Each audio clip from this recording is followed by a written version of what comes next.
ಎಲ್ಲರಿಗೂ ಸ್ವಾಗತ. ಇವತ್ತು ನಾವು ನೀಟ್ ಯುಜಿ 2025 ಅಡ್ಮಿಷನ್ ಪ್ರಾಸೆಸ್ ಬಗ್ಗೆ ಮಾತಾಡೋಣ. ಅಂದ್ರೆ ಎಲ್ಲವೂ ಬಹುತೇಕ ಮುಗಿತು, ವಿದ್ಯಾರ್ಥಿಗಳೆಲ್ಲ ಕಾಲೇಜಿಗೆ ಸೇರೋಕೆ ರೆಡಿ ಆಗ್ತಿದ್ದಾರೆ ಅಂತ ಅಂದ್ಕೊಳ್ಳುವಾಗಲೇ ಕಥೆಯಲ್ಲಿ 3 ದೊಡ್ಡ ಟ್ವಿಸ್ಟ್ಗಳು ಬಂದಿವೆ. ಒಂದು ರಾಷ್ಟ್ರಮಟ್ಟದಲ್ಲಿ, ಇನ್ನೊಂದು ರಾಜ್ಯ ಮಟ್ಟದಲ್ಲಿ, ಆಮೇಲೆ ಮತ್ತೊಂದು ಇಡೀ ನೀಟ್ ಪರೀಕ್ಷೆಯ ಭವಿಷ್ಯವನ್ನೇ ಪ್ರಶ್ನೆ ಮಾಡುವಂಥದ್ದು. ಸೊ ನಮ್ಮ ಇವತ್ತಿನ ಚರ್ಚೆಯ ಉದ್ದೇಶ ಕೂಡ ಇದೆ. ಈ ಮೂರೂ ತಿರುವುಗಳ ಆಳಕ್ಕೆ ಇಳಿದು ಇದರ ನಿಜವಾದ ಅರ್ಥ ಏನು, ಇದು ವಿದ್ಯಾರ್ಥಿಗಳ ಮೇಲೆ ಹೇಗೆ ಪರಿಣಾಮ ಬೀರಬಹುದು ಅಂತ ತಿಳಿದುಕೊಳ್ಳೋಣ. ನಮ್ ಹತ್ರ ಎಂಸಿಸಿಯ ಅಧಿಕೃತ ನೋಟಿಸ್ಗಳಿವೆ, ಸುಪ್ರೀಂ ಕೋರ್ಟ್ನ ನಿರ್ದೇಶನ ಇದೆ, ಮತ್ತೆ ತಮಿಳುನಾಡು ಸರ್ಕಾರದ ದಾವೆಯ ವಿವರಗಳೂ ಇವೆ. ಹಾಗಾದ್ರ ಶುರು ಮಾಡೋಣವೇ? ಸರಿ, ಮೊದಲಿಗೆ ರಾಷ್ಟ್ರಮಟ್ಟದ ಬೆಳವಣಿಗೆಯಿಂದ ಶುರು ಮಾಡೋಣ. ಅಖಿಲ ಭಾರತ ಕೋಟಾ ಅಂದರೆ ಎಐಕ್ಯೂ ಸೀಟುಗಳ ಹಂಚಿಕೆ ಪ್ರಕ್ರಿಯೆ ಈಗ ಅಫಿಷಿಯಲಿ ಮುಗಿದಿದೆ. ವೈದ್ಯಕೀಯ ಸಮಾಲೋಚನಾ ಸಮಿತಿ ಅಂದರೆ ಎಂಸಿಸಿ ಸ್ಟ್ರೇ ವೇಕೆನ್ಸಿ ಸುತ್ತಿನ ರಿಸಲ್ಟ್ಸ್ ಅನೌನ್ಸ್ ಮಾಡಿದೆ. ಇದೇ ಫೈನಲ್ ರೌಂಡ್ ಅಲ್ವಾ? ಹೌದು, ಇದೇ ಅಂತಿಮ ಸುತ್ತು. ಇದನ್ನು ಒಂದು ರೀತಿ ಇಡೀ ಪ್ರವೇಶ ಪ್ರಕ್ರಿಯೆಯ ಕ್ಲೈಮ್ಯಾಕ್ಸ್ ಅಂತ ಹೇಳ್ಬೋದು. ಅಂದ್ರೆ ರೌಂಡ್ 1, ರೌಂಡ್ 2, ಮಾಪಪ್ ರೌಂಡ್ ಎಲ್ಲ ಮುಗಿದ ಮೇಲೂ ಉಳಿದುಕೊಂಡಿದ್ದ ಸೀಟುಗಳನ್ನು ಈ ಸುತ್ತಿನಲ್ಲಿ ಭರ್ತಿ ಮಾಡಲಾಗುತ್ತೆ. ಇದರ ಮೂಲ ಉದ್ದೇಶ ಒಂದೇ: ದೇಶದ ಒಂದೇ ಒಂದು ಮೂಲ್ಯ ವೈದ್ಯಕೀಯ ಸೀಟು ಕೂಡ ವೇಸ್ಟ್ ಆಗಬಾರ್ದು. ಇದರಲ್ಲಿ ಗಮನಿಸಬೇಕಾದ ಅಂಶ ಅಂದ್ರೆ ಈ ಕೊನೆಯ ಸುತ್ತಿನಲ್ಲಿ 1232 ಸೀಟುಗಳನ್ನ ಭರ್ತಿ ಮಾಡಲಾಗಿದೆ ಅಂತ ವರದಿಗಳು ಹೇಳ್ತಿವೆ. 1232 ಅಂದ್ರೆ ಅದು ಸಣ್ಣ ಸಂಖ್ಯೆಯಲ್ಲ. ಇದು ನನ್ಗೆ ಸ್ವಲ್ಪ ಆಶ್ಚರ್ಯ ತರಿಸ್ತಿದೆ. ಇಷ್ಟೊಂದು ಸೀಟುಗಳು ಕೊನೆಯವರೆಗೂ ಖಾಲಿ ಉಳಿತವಾ? ಖಂಡಿತ. ಇದು ಪ್ರತಿ ವರ್ಷ ನಡೆಯುವ ಪ್ರಕ್ರಿಯೆನೇ. 1232 ಸೀಟುಗಳು ಅಂದ್ರೆ ಅದರ ಅರ್ಥ ಗೊತ್ತಾ?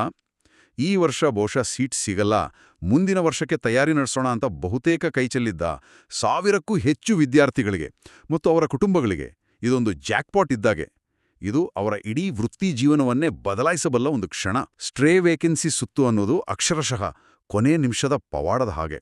ಹಾಗಾದ್ರೆ ಇದು ಅಕ್ಷರಶಃ ಆಕಾಂಕ್ಷಿಗಳಿಗೆ ಲಾಸ್ಟ್ ಚಾನ್ಸ್ ಸಲೂನ್ ಇದ್ದ ಹಾಗೆ, ಈ ವರ್ಷಕ್ಕೆ ಬಾಗಿಲು ಮುಚ್ಚುವ ಮೊದಲು ಸಿಗುವ ಕೊನೆಯ ಅವಕಾಶ.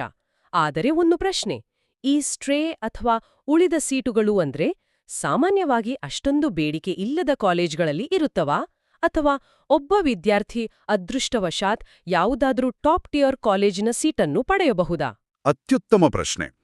ಸಾಮಾನ್ಯವಾಗಿ ಹೆಚ್ಚಿನ ಸೀಟುಗಳು ಹೊಸ ಅಥವಾ ಕಡಿಮೆ ಬೇಡಿಕೆಯ ಕಾಲೇಜುಗಳಲ್ಲಿರ್ತವೆ.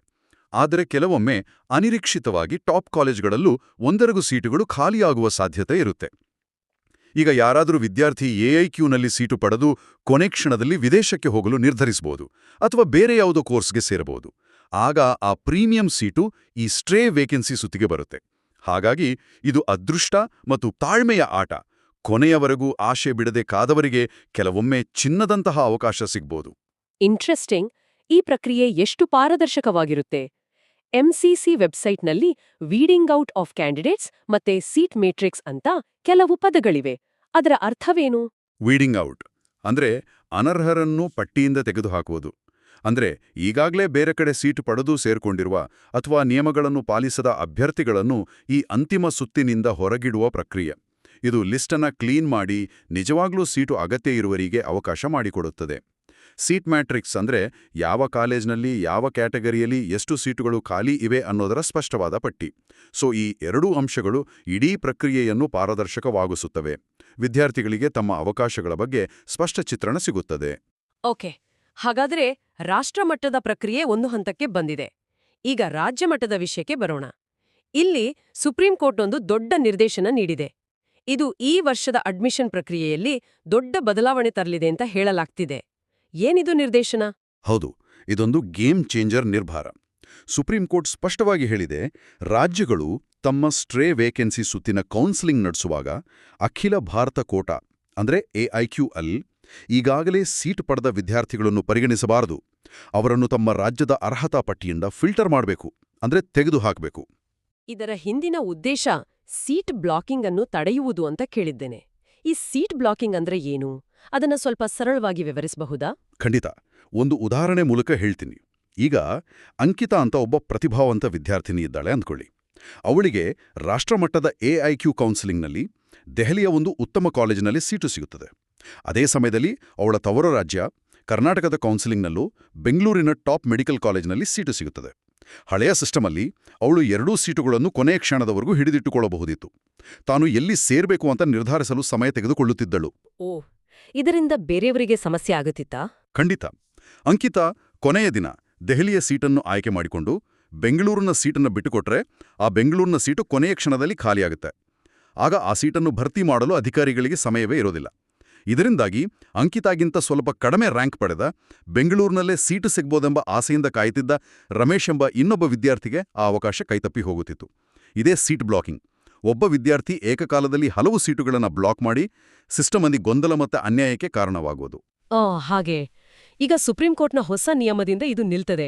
ಅದೇ ಒಂದು ನಿಮಿಷ, ನನ್ಗಿಲ್ಲೊಂದು ಪ್ರಾಕ್ಟಿಕಲ್ ಸಮಸ್ಯೆ ಕಾಣಿಸ್ತಿದೆ. ರಾಷ್ಟ್ರಮಟ್ಟದ ಪ್ರಕ್ರಿಯೆ ನವೆಂಬರ್ 15ಕ್ಕೆ ಮುಗಿದ್ರೆ ರಾಜ್ಯ ಮಟ್ಟದ ಪ್ರಕ್ರಿಯೆ ನವೆಂಬರ್ 16ಕ್ಕೆ ಶುರುವಾಗುತ್ತೆ. ಕೇವಲ ಒಂದೇ ದಿನದಲ್ಲಿ ಎಂಸಿಸಿಯಿಂದ ಆ ಲಕ್ಷಾಂತರ ವಿದ್ಯಾರ್ಥಿಗಳ ಡೇಟಾ ಪಡೆದು ಅದರಲ್ಲಿ ಎಐಕ್ಯೂ ಸೀಟು ಪಡೆದವರನ್ನು ಫಿಲ್ಟರ್ ಮಾಡಿ ಹೊಸ ರಾಜ್ಯ ಪಟ್ಟಿಯನ್ನು ಸಿದ್ಧಪಡಿಸಲು ರಾಜ್ಯಗಳ ಅಧಿಕಾರಿಗಳಿಗೆ ಸಾಧ್ಯವೇ? ಇದರಲ್ಲಿ ತಾಂತ್ರಿಕ ದೋಷಗಳು, ಗೊಂದಲಗಳು ಆಗುವ ಅಪಾಯವಿಲ್ವೇ? ಇದು ಖಂಡಿತವಾಗಿ ಒಂದು ದೊಡ್ಡ ಸವಾಲು. ನೀವು ಎತ್ತಿದ ಪ್ರಶ್ನೆ ಬಹಳ ಸೂಕ್ತವಾಗಿದೆ.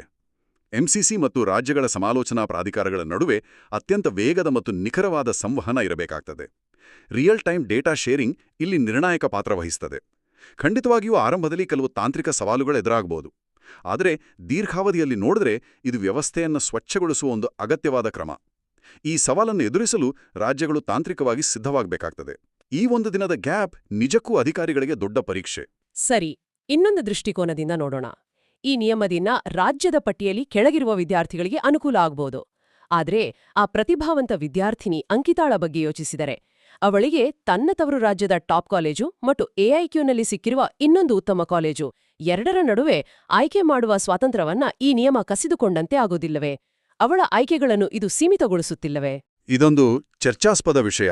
ಒಂದು ಕಡೆ ಪ್ರತಿಭಾವಂತ ವಿದ್ಯಾರ್ಥಿಗಳಿಗೆ ತಮ್ಮ ಆಯ್ಕೆಗಳನ್ನು ಅಳೆಯುವ ಸಂಪೂರ್ಣ ಸ್ವಾತಂತ್ರ್ಯ ಇರಬೇಕು ಎನ್ನುವ ವಾದವಿದೆ. ಆದರೆ ಇನ್ನೊಂದು ಕಡೆ ಒಬ್ಬ ವ್ಯಕ್ತಿಯ ಸ್ವಾತಂತ್ರ್ಯವು ಇಡೀ ವ್ಯವಸ್ಥೆಯ ದಕ್ಷತೆ ಮತ್ತು ಸಾವಿರಾರು ಇತರ ವಿದ್ಯಾರ್ಥಿಗಳ ಅವಕಾಶಗಳ ಮೇಲೆ ಪರಿಣಾಮ ಬೀರುವಾಗ ಒಂದು ಸಮತೋಲನ ಬೇಕಾಗ್ತದೆ. ಸುಪ್ರೀಂ ಕೋರ್ಟ್ ಇಲ್ಲಿ ಗ್ರೇಟರ್ ಕಾಮನ್ ಗುಡ್ ಅಂದ್ರೆ ಬಹುಸಂಖ್ಯಾತರ ಒಳಿತನ್ನು ಗಮನದಲ್ಲಿಟ್ಕೊಂಡಿದೆ. ಒಬ್ಬ ವಿದ್ಯಾರ್ಥಿಯ ಆಯ್ಕೆಯ ಸ್ವಾತಂತ್ರ್ಯಕ್ಕಿಂತ ಸಾವಿರಾರು ವಿದ್ಯಾರ್ಥಿಗಳಿಗೆ ನ್ಯಾಯಯುತ ಅವಕಾಶ ಸಿಗುವುದು ಮತ್ತು ಯಾವುದೇ ಸೀಟು ವ್ಯರ್ಥವಾಗದಿರುವ ತತ್ವದ ಮೇಲೆ ಈ ನಿರ್ಧಾರ ನಿಂತಿದೆ. ಇದು ವೈಯಕ್ತಿಕ ಆಯ್ಕೆ ಮತ್ತು ಸಾರ್ವಜನಿಕ ಹಿತಾಸಕ್ತಿಯ ನಡುವಿನ ಒಂದು ಸಂಘರ್ಷ. ಅರ್ಥವಾಯಿತು. ಹಾಗಾದ್ರೆ ಕೋರ್ಟ್ ಪ್ರಕ್ರಿಯೆಯನ್ನು ನ್ಯಾಯಸಮ್ಮತಗೊಳಿಸಲು ಪ್ರಯತ್ನಿಸುತ್ತಿರುವಾಗಲೇ ಇಡೀ ಪರೀಕ್ಷೆಯ ನ್ಯಾಯಸಮ್ಮತತೆಯನ್ನೇ ಪ್ರಶ್ನಿಸುವ ಒಂದು ದೊಡ್ಡ ಕಾನೂನು ಹೋರಾಟ ತಮಿಳುನಾಡಿನಲ್ಲಿ ನಡೀತಿದೆ. ಇದು ನಮ್ಮ ಮೂರನೇ ಮತ್ತು ಕೊನೆಯ ವಿಷಯ. ಹೌದು, ಇದು ಅತ್ಯಂತ ದೂರಗಾಮಿ ಪರಿಣಾಮಗಳನ್ನು ಬೀರಬಲ್ಲ ಬೆಳವಣಿಗೆ.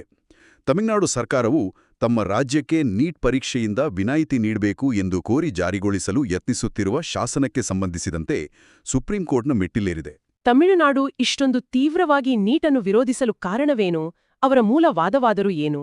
ಇದು ಕೇವಲ ರಾಜಕೀಯವೇ ಅಥವಾ ಇದರ ಹಿಂದೆ ಗಟ್ಟಿಯಾದ ಶೈಕ್ಷಣಿಕ ಕಾರಣಗಳಿವೆಯೇ? ಇದರ ಹಿಂದೆ ಹಲವು ಆಯಾಮಗಳಿವೆ. ತಮಿಳುನಾಡಿನ ಪ್ರಮುಖವಾದವೆಂದರೆ ನೀಟ್ ಒಂದು ಕೇಂದ್ರೀಕೃತ ಪರೀಕ್ಷೆಯಾಗಿದ್ದು ಅದು ಸಿಬಿಎಸ್ಇ ಸಿಲೆಬಸ್ಗೆ ಹೆಚ್ಚು ಒತ್ತು ನೀಡುತ್ತದೆ.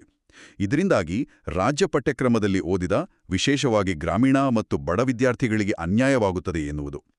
ನೀಟ್ ಯಶಸ್ವಿಯಾಗಲು ದುಬಾರಿ ಕೋಚಿಂಗ್ ಸೆಂಟರ್ಗಳ ನೆರವು ಅತ್ಯಗತ್ಯವಾಗಿದೆ. ಇದು ನಗರ ಮತ್ತು ಶ್ರೀಮಂತರ ವಿದ್ಯಾರ್ಥಿಗಳಿಗೆ ಮಾತ್ರ ಕೈಗೆಟುಕುತ್ತದೆ.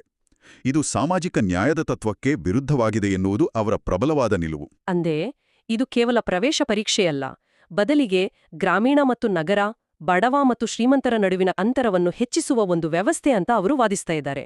ನಿಖರವಾಗಿ ತಮ್ಮ ರಾಜ್ಯದ ವೈದ್ಯಕೀಯ ಕಾಲೇಜುಗಳ ಪ್ರವೇಶ ಪ್ರಕ್ರಿಯೆಯನ್ನು ನಿರ್ಧರಿಸುವ ಹಕ್ಕು ರಾಜ್ಯ ಸರ್ಕಾರಕ್ಕೆ ಇರಬೇಕು. ಅದು ಒಕ್ಕೂಟ ವ್ಯವಸ್ಥೆಯ ಮೂಲತತ್ವ. ಆದರೆ ನೀಟ್ ಆ ಹಕ್ಕನ್ನು ಕಸಿದುಕೊಳ್ಳುತ್ತಿದೆ ಎನ್ನುವುದು ಅವರ ಕಾನೂನಾತ್ಮಕ ವಾದ. ಈ ಪ್ರಕರಣವು ಮೂಲಭೂತವಾಗಿ ರಾಷ್ಟ್ರೀಯ ಗುಣಮಟ್ಟ ಮತ್ತು ರಾಜ್ಯದ ಸ್ವಾಯತ್ತತೆ ನಡುವಿನ ಒಂದು ದೊಡ್ಡ ಸಂಘರ್ಷದ ಪ್ರತಿಬಿಂಬ. ದೇಶಾದ್ಯಂತ ವೈದ್ಯಕೀಯ ಶಿಕ್ಷಣಕ್ಕೆ ಒಂದೇ ರೀತಿಯ ಗುಣಮಟ್ಟದ ಮಾನದಂಡ ಇರಬೇಕೆಂದು ಕೇಂದ್ರ ಸರ್ಕಾರ ವಾದಿಸಿದರೆ, ತಮ್ಮ ರಾಜ್ಯದ ಸಾಮಾಜಿಕ ಆರ್ಥಿಕ ವಾಸ್ತವಗಳಿಗನುಗುಣವಾಗಿ ಪ್ರವೇಶ ನೀತಿಗಳನ್ನು ರೂಪಿಸುವ ಹಕ್ಕು ತಮಗಿರಬೇಕು ಎಂದು ತಮಿಳುನಾಡು ವಾದಿಸುತ್ತಿದೆ. ಈ ಕಾನೂನು ಹೋರಾಟದಿಂದ ಸದ್ಯಕ್ಕೆ ಅಂದ್ರೆ 2025ರ ಅಡ್ಮಿಷನ್ ಮೇಲೆ ಏನಾದ್ರೂ ಪರಿಣಾಮ ಬೀರಬಹುದಾ? ಚೆನ್ನೈನಲ್ಲಿರುವ ನಮ್ಮ ಕೇಳುಗರು ಈ ಬಗ್ಗೆ ಚಿಂತಿಸಬೇಕೇ? ಸದ್ಯಕ್ಕಂತೂ ಅಂದ್ರೆ ಈ ವರ್ಷದ ಪ್ರವೇಶ ಪ್ರಕ್ರಿಯೆ ಮೇಲೆ ಯಾವುದೇ ತಕ್ಷಣದ ಪರಿಣಾಮ ಬೀರುವುದಿಲ್ಲ. ವಿದ್ಯಾರ್ಥಿಗಳು ಮತ್ತು ಪೋಷಕರು ಈ ಬಗ್ಗೆ ಆತಂಕ ಪಡುವ ಅವಶ್ಯಕತೆ ಇಲ್ಲ. ಆದರೆ ಈ ಪ್ರಕರಣದ ಅಂತಿಮ ತೀರ್ಪು ಮುಂದಿನ ವರ್ಷಗಳಲ್ಲಿ ಇಡೀ ದೇಶದ ವೈದ್ಯಕೀಯ ಪ್ರವೇಶದ ಚಿತ್ರಣವನ್ನೇ ಬದಲಾಯಿಸುವ ಸಾಮರ್ಥ್ಯವನ್ನು ಹೊಂದಿದೆ. ಒಂದು ವೇಳೆ ತಮಿಳುನಾಡಿನ ಪರವಾಗಿ ತೀರ್ಪು ಬಂದ್ರೆ ಬೇರೆ ರಾಜ್ಯಗಳೂ ಸಹ ನೀಟ್ನಿಂದ ವಿನಾಯಿತಿ ಕೇಳಲು ಪ್ರಾರಂಭಿಸಬಹುದು. ಇದು ನೀಟ್ನ ಭವಿಷ್ಯದ ಬಗ್ಗೆ ಒಂದು ದೊಡ್ಡ ಪ್ರಶ್ನಾರ್ಥಕ ಚಿಹ್ನೆಯನ್ನು ಮೂಡಿಸುತ್ತಿದೆ. ಹಾಗಾದರೆ ಇಂದಿನ ನಮ್ಮ ಈ ಆಳವಾದ ಚರ್ಚೆಯ ಸಾರಾಂಶವನ್ನು ಒಮ್ಮೆ ನೋಡೋಣ. ರಾಷ್ಟ್ರಮಟ್ಟದಲ್ಲಿ ಕೊನೆಯ ಸೀಟು ಕೂಡ ಅರ್ಹ ವಿದ್ಯಾರ್ಥಿಗೆ ಸಿಗುವ ಮೂಲಕ ಪ್ರವೇಶ ಪ್ರಕ್ರಿಯೆ ಮುಗಿದಿದೆ. ರಾಜ್ಯ ಮಟ್ಟದಲ್ಲಿ ಸೀಟ್ ಬ್ಲಾಕಿಂಗ್ ತಡೆಯುವ ಸುಪ್ರೀಂ ಕೋರ್ಟಿನ ಹೊಸ ನಿಯಮದಿಂದ ಕೌನ್ಸೆಲಿಂಗ್ ಹೆಚ್ಚು ನ್ಯಾಯಯುತವಾಗುವ ಭರವಸೆ ಮೂಡಿದೆ. ಹೌದು. ಮತ್ತು ಅದೇ ಸಮಯದಲ್ಲಿ ನೀಟ್ ಪರೀಕ್ಷೆಯ ಅಸ್ತಿತ್ವ ಮತ್ತು ಸಾಂವಿಧಾನಿಕ ಸಿಂಧುತ್ವದ ಬಗ್ಗೆ ಒಂದು ದೊಡ್ಡ ಚರ್ಚೆ ಸುಪ್ರೀಂ ಕೋರ್ಟ್ ಅಂಗಣದಲ್ಲಿದೆ. ಅದರ ಫಲಿತಾಂಶ ಇಡೀ ದೇಶದ ಶೈಕ್ಷಣಿಕ ನೀತಿಯ ದಿಕ್ಕನ್ನೇ ನಿರ್ಧರಿಸಬಹುದು. ಈ ಎಲ್ಲ ಬೆಳವಣಿಗೆಗಳನ್ನು ನೋಡಿದಾಗ ಒಂದು ಕಡೆ ಸಿಸ್ಟಮ್ಮನ್ನ ಸರಿಪಡಿಸುವ ಪ್ರಯತ್ನಗಳು, ಇನ್ನೊಂದು ಕಡೆ ಸಿಸ್ಟಮ್ಮನ್ನೇ ಪ್ರಶ್ನಿಸುವ ಹೋರಾಟಗಳು, ಇದು ನಿಜಕ್ಕೂ ಸಂಕೀರ್ಣವಾದ ಚಿತ್ರಣ. ಖಂಡಿತ. ಈ ಎಲ್ಲ ಮಾಹಿತಿಗಳನ್ನು ಗಮನಿಸಿದಾಗ ಒಂದು ಆಳವಾದ ಪ್ರಶ್ನೆ ನಮ್ಮೆಲ್ಲರನ್ನೂ ಕಾಡಬೇಕು. ನೀಟ್ನಂತಹ ಕೇಂದ್ರೀಕೃತ ಪರೀಕ್ಷೆಗಳ ಮೂಲಕ ನಾವು ರಾಷ್ಟ್ರೀಯ ಏಕರೂಪತೆ ಮತ್ತು ಗುಣಮಟ್ಟವನ್ನು ಸಾಧಿಸಲು ಪ್ರಯತ್ನಿಸುತ್ತೇವೆ. ಇದು ಒಳ್ಳೆಯ ಉದ್ದೇಶವೇ. ಆದರೆ ಈ ಪ್ರಕ್ರಿಯೆಯಲ್ಲಿ ಪ್ರತಿ ರಾಜ್ಯದ ವಿಶಿಷ್ಟ ಶೈಕ್ಷಣಿಕ ಪರಿಸರ, ಸಾಮಾಜಿಕ ರಚನೆ ಮತ್ತು ಅಲ್ಲಿನ ವಿದ್ಯಾರ್ಥಿಗಳ ಆಕಾಂಕ್ಷೆಗಳಿಗೆ ನಾವು ಹೇಗೆ ನ್ಯಾಯ ಒದಗಿಸುತ್ತೇವೆ? ದಕ್ಷತೆ ಮತ್ತು ಏಕರೂಪತೆಗಾಗಿ ನಾವು ಒಕ್ಕೂಟ ವ್ಯವಸ್ಥೆಯ ವೈವಿಧ್ಯತೆ ಮತ್ತು ರಾಜ್ಯಗಳ ಸ್ವಾಯತ್ತತೆಯನ್ನು ಬಲಿಕೊಡುತ್ತಿದ್ದೇವೆಯೇ? ತಮಿಳುನಾಡಿನ ಪ್ರಕರಣವು ಈ ನಿರಂತರ ತಿಕ್ಕಾಟಕ್ಕೆ ಒಂದು ಉದಾಹರಣೆಯಷ್ಟೇ. ಇದು ಕೇವಲ ಪ್ರವೇಶ ಪರೀಕ್ಷೆಯ ವಿಷಯವಲ್ಲ, ಅದಕ್ಕಿಂತಲೂ ದೊಡ್ಡದು. ನಮ್ಮ ಶೈಕ್ಷಣಿಕ ನೀತಿಯ ಭವಿಷ್ಯದ ದಾರಿ ಯಾವುದು ಎಂಬುದನ್ನು ನಿರ್ಧರಿಸುವ ಪ್ರಶ್ನೆ ಇದು. ಇದರ ಬಗ್ಗೆ ಯೋಚಿಸಲು ಇದು ಸರಿಯಾದ ಸಮಯ.